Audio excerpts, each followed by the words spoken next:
Hello there, very good evening. You are watching Prime Time News on TV1. Those for the headlines, now news in detail. The program to offer 100,000 employment opportunities for families below the poverty line will commence tomorrow. Selected recipients will be provided a 6-month training and would thereafter be provided employment in their locality or a nearby area. The objective of the program is to empower those who live in absolute poverty with no formal education and skills through the multipurpose development task force established by the government. The criteria to be eligible for the program was released by the President's Media Division today. Accordingly, job recipients are selected on the basis of the following criteria.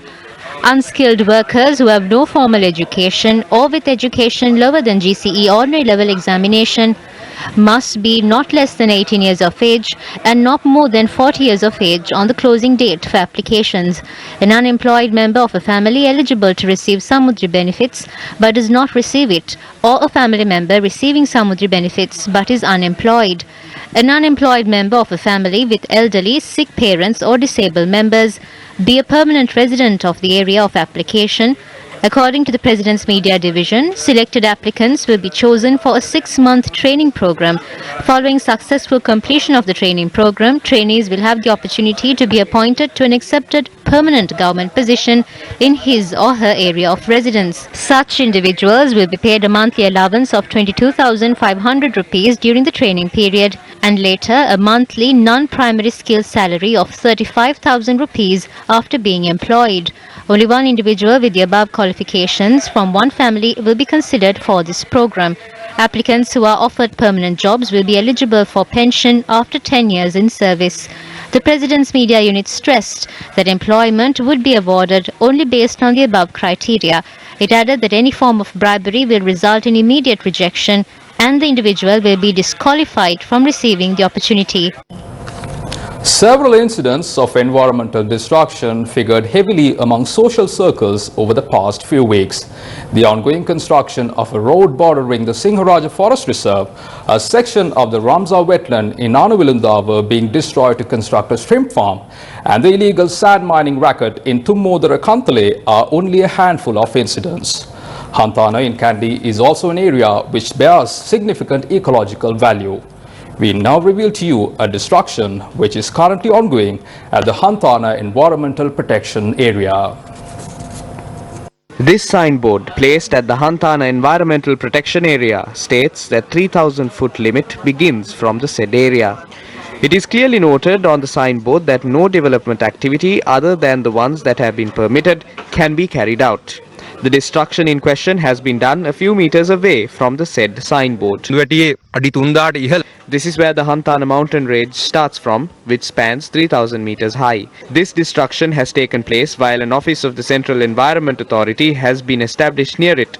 According to the National Environmental Act No. 47 of 1980, destruction of sensitive ecological environments which fall under the purview of the CEA or using these for private purposes is prohibited. Environmental conservation groups reveal the destroyed plot of land had been mired in controversy since the year 2004. According to a letter issued by the Central Environment Authority in 2004, the land had been handed over to the Spring Hill Estate by the Land Reforms Commission for tea cultivation, and that part of it had been transferred to an attorney at law residing in Dehiwala. The letter adds, the attorney at law has requested the authority's recommendation to remove the albizia trees in the relevant plot of land, but if it is granted, a number of serious environmental complications could arise. Moreover, the CEA in the letter dated 2004 had requested the Land Reforms Commission to reacquire the plot of land. Although the incident was supposed to take place on the 27th, it has been taking place till yesterday. Our concern is, however, in 2004, the Central Environment Authority wrote to the Land Reforms Commission requesting them to reacquire the plot of land. But to date, this has not happened. At present, the plot of land continues to remain as a privately held property. Even if the land is privately held, they must follow the rules and laws. However, in this case, they have violated the law. In addition to the land allocated to the attorney at law in Dehiwala, another plot of land was handed over to an establishment named the Ulpatakanda Forest Hermitage. An attempt to illegally construct an access road to the land and another road parallel to it was obstructed in 2017 following a revelation made by Newsfirst. The distance between the cleared plot of land and the area where the construction of the road was halted is 400 meters. Construction of the said road had commenced on the 12th of December 2015 without proper approval from the Hantana Environmental Protection Management Committee, whose invisible hand is behind the harm caused to the Hantana Environmental Protection Area. 2 Russian warships and a supply ship have docked at the Hambantota port. This includes a powerful anti-submarine ship identified as Admiral Tribats. 2 anti-submarine ships identified as Admiral Tribats and Admiral Vinogradov and a maritime tanker named Boris Butoma had arrived at the Hambantota port yesterday. The vessels had arrived for replenishment and to provide rest for the crew on board.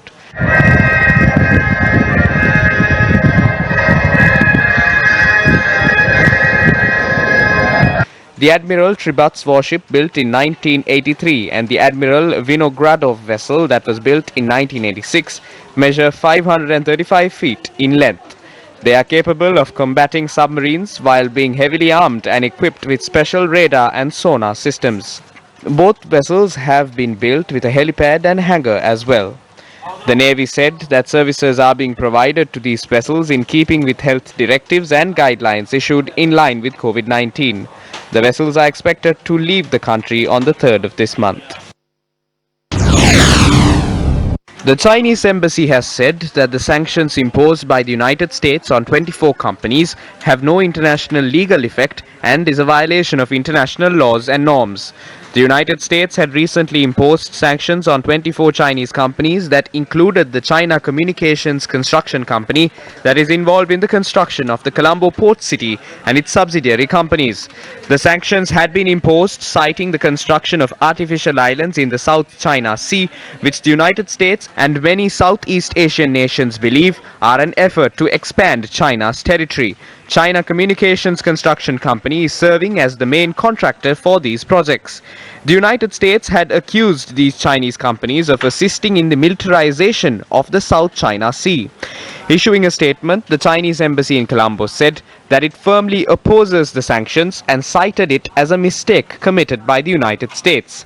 The statement urged the United States to immediately stop interfering in China's internal affairs. It also noted that the interventions made by the US into the internal affairs of sovereign countries have no international legal effect at all. Meanwhile, India, Japan and Australia have agreed to work towards a new plan that would counter China's trade dominance. Indian media reported that the trade ministers of the 3 countries have agreed towards achieving supply chain resilience in the Indo-Pacific region. These ministers have instructed their officials to promptly hammer out details for an initiative to strengthen supply chains for launch later this year. According to Indian media reports, Japan's Hiroshi Kajiyama, India's Piyush Goyal and Australia's Simon Birmingham had extensive discussions on these matters during a video conference earlier today. Justice Minister Ali Sabri has said that the draft 20th Amendment that would effect changes to the 19th Amendment to the Constitution will be put before the Cabinet of Ministers tomorrow. He added that the draft 20th Amendment has been sent to the Attorney General for his consideration. Several parliamentarians from the ruling party are of the opinion that there is no need to change the 19th Amendment to the Constitution immediately, as the President and the Prime Minister liaise well without any obstructions. Cabinet Minister Vimal Veeravansa and Parliamentarian Gevindu Kumaratunga were of this stance, and they pointed out that introducing a brand new constitution is more important than making amendments to the Constitution. However, the draft 20th Amendment to the Constitution is to be presented to the Cabinet tomorrow. සිදු කරපු පටලැවිල්ල වර්තමානයට අදාළ රටේ There is a possibility where the current President and the Prime Minister can avoid the entanglement created by the 19th Amendment to the Constitution in a practical way. Against that backdrop, in my opinion, a brand new Constitution has to be introduced. I think that should be given the priority.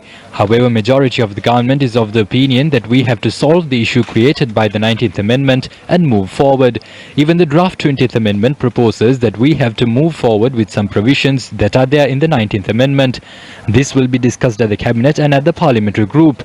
Only then a final decision will be reached in this regard. වෙනවා. ඒ අනුව තමයි අවසන් නිගමනයකට එන්නේ. එමතුමනි විපක්ෂයේ චෝදනාවක් තමයි මේ සංශෝධනය තුළින් ද්විත්ව ප්‍රතිභාව නැවත බලාත්මක කිරීමක් කරනවා කියන්නේ. පසුගිය දින කීපයකට ප්‍රථම තරුණ මන්ත්‍රී කණ්ඩායම බැසිල් රාජපක්ෂ මැතිතුමාට නැවත ආරාධනා කළා තියෙනවා. මොකද මේ දෙක අතර? ඔව් ඉතින් Basil Rajapaksa If Basil Rajapaksa wants to enter parliament, there is no obstacle before him if he renounces his dual citizenship. The main obstacle that was lying before Gotabaya Rajapaksa was the dual citizenship. But he overcame that hurdle and became the president of this country. So Basil Rajapaksa can follow his footsteps if he wants to enter parliament. We lived with the 19th Amendment for 5 years and we witnessed how the amendment led to instability in the country. The SLFP appointed a committee to look into this matter. That committee hopes to discuss this once the draft bill is put forward and then present our conclusions to the government. අපිත් අදහස් ආණ්ඩුවට ඉදිරිපත් කිරීම සඳහා වන ක්‍රියාදාමයට යන්න. ඇත්ත වශයෙන් එය ආවේ ආණ්ඩුව පැත්තෙන්. To be honest, such a proposal was made by the ruling party. During discussions with us, we were told that instead of appointing him to the cabinet, he will be appointed to another position once it is created. දුරක් හදලා ඉදිරිපත් කළ යුතුයි කියලා. මේක ජනතාවට හිතකර වෙනස්කම් We are willing to support this if it is favorable to the people. We are not trying to imply that the constitution must remain the same always. However, if they do away with the freedom, democracy and human rights that were granted through independent commissions and amend laws to allow death row prisoners and dual citizens to enter parliament, we are ready to awaken the people's voice. කියන එක අපි මතක් කරනවා. දැන් මේ වර අපිට We have 151 seats. Therefore, we have room to change the electoral system as well. We have expedited that process. අතිත වේගෙන් කිරීගෙන යනවා. දේශපාලනඥයන්ගේ තියෙන සදාචාරාත්මක Foreign nations move forward due to the discipline of their politicians. Our country will not move in the right path by changing the constitution. This country can be built if the politicians respect the law and act in a disciplined manner. They are trying to amend the constitution to facilitate their illegal rackets. They have ties with those involved in these illegal activities. They are trying to pave the way to control the police, the judiciary and the election commission based on their whims and fancies. කොයිසෝ පාලනය කරන්න ඒවට පාර කපා ගන්න තමයි. We now cross over to a short commercial break. More news on the other side. I'm different to you. I'm doing a 100% Middlesex University Bridge degree with no compromise in Sri Lanka. How about you? Call 071115-1234 to enroll now. Welcome back to the news. Government the teams conducting research into burning problems faced by rural Sri Lanka toured 3 districts today. 2 Gamadha teams toured the Jaffna district and visited several remote villages over the course of the day. One team met with residents of several villages that fall under the purview of the Telipale Divisional Secretariat. These villagers, who were once battered by the war, highlighted their concerns over the lack of drinking water, the lack of transportation facilities, and issues concerning their jobs and livelihoods. Another Gamadha team in the district visited the people residing in the Puttur South region. The people of Dayaswatta in Kankanangoda in Berwala revealed their plight to the Gamadha team that was touring the district. As unbelievable as it sounds, this village is not rural or remote and is located just outside the Berwala town. However, these people are facing a shortage of drinking water. There are only 3 toilets for this village that is home to approximately 60 people. Nearly 25 families in the Goda Udahena area who live atop the mountain are also facing difficulties due to the lack of water. Our teams that visited the villages of Bopitia, Bogahavatta and Vatumulla in Kalutara were informed about the problems pertaining to a river that runs through these areas. Villagers point out that their areas become flooded during the rainy season. For the people of Opalgama in Matale, drinking water problems have been a long-standing issue. Attempts to obtain water from a canal have failed as the water is unfit for consumption. When the canal dries up, there is absolutely no source of water for these residents. The people of Senagama are facing a different issue. Their cultivations are being destroyed by peacocks and monkeys as well. The problems of these villagers are aggravated as wild elephants attack their cultivations just before the harvest. This individual in Senagama has taken steps to inform the Matale District Secretariat of the problems faced in his village. Our Gamadha teams will tour 3 districts tomorrow as well. Today is Binara Full Moon Poya Day. The Binara Poya Day holds a special significance for Buddhists across the globe for numerous reasons, including the anniversary of the commencement of the Mahini Sasanaya. Many religious activities were organized across the country in light of Binara Poya Day. When Lord Buddha was residing at the Nigrodharamya in the city of Vishala, Mahaprajapati Gautami and 500 other women requested permission for women to enter the order on a day such as this. After laying down the 8 tenets of the code to be followed by the Bhikkhunis, Lord Buddha granted permission for the women to enter the order. Many religious texts including Saddharma Ratnavaliya, Pujavaliya and the Jataka Putvahanse were also written during the month of September. Today is the day when women were allowed to enter the order. Mahaprajapati Gautami had been requesting Lord Buddha to allow women to enter the order for a prolonged period of time. On a day like today, her request was accepted. It is on a day like today that the 2 merchants named Tapasu and Balluka constructed the Girihadusaya, and a hair relic of Lord Buddha was deposited in the Chaitya. The final Randoli Perahara, which parades the streets annually, jointly organized by the historic Mahiyangane Rajmahaviharya and the Sri Sumana Saman Devalaya, will also be held today. රන්දෝලි පෙරහැර සිද්ධ වෙන්නේ තන් අද දවසේ.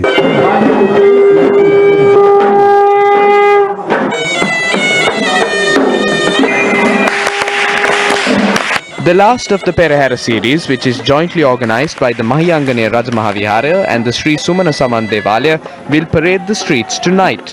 The Perahara will be held this year in adherence to health guidelines issued due to COVID-19. Another puja was organized at the Shakya Malake opposite the head office of the Capital Maharaja organization today. The puja was sponsored by Harcourts Chemicals Private Limited. The puja was presided over by the Viharadhikari of the Hunupitiya Gangaramya Temple, Venerable Dr. Kirinde Assaji Thera. A special puja ceremony was held at the Sucharita Center in Colombo, marking the Binara Poya Day. The puja was organized to invoke blessings on late President Ranasinghe Premadasa and his wife, the chairperson of the Sucharita Center, Hema Premadasa. Blessings were also invoked on opposition leader Sajit Premadasa.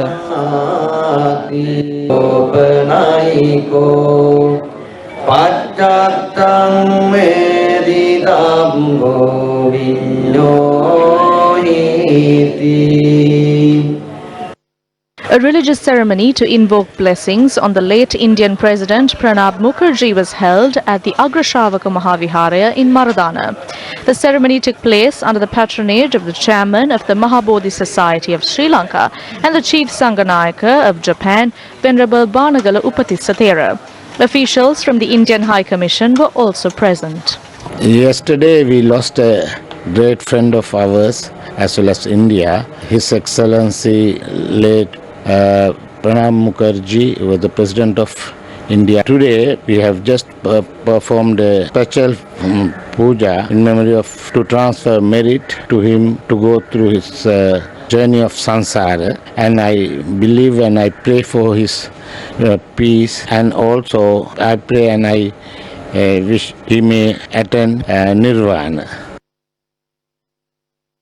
Former President of India Pranab Mukherjee's funeral took place today with full military honours. The former president, who had tested positive for COVID-19, died yesterday, weeks after his brain surgery. He was 84 years old when he breathed his last. The government and many states have announced 7 days official mourning.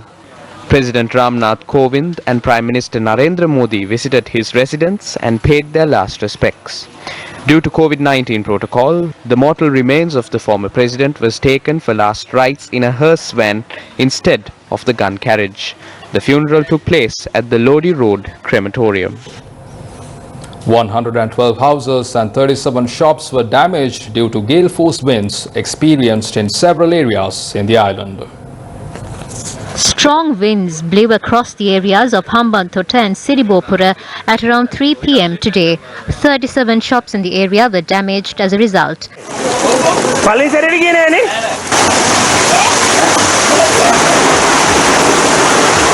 According to our correspondent, 4 houses were damaged and 2 people were injured following this incident. They are currently receiving treatment at the Hambantota Base Hospital.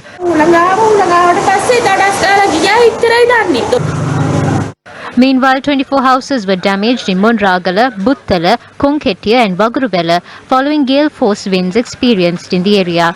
Our correspondent said 2 women have suffered injuries. Rain accompanied by strong winds was experienced in Galle this evening. Our correspondent said that due to this, several areas in Galle including Pettigalawatta Cross Road, Wakwala Road and Samudra Road were inundated. 40 houses have been damaged following gale force winds that blew across a few areas in Kantale last evening.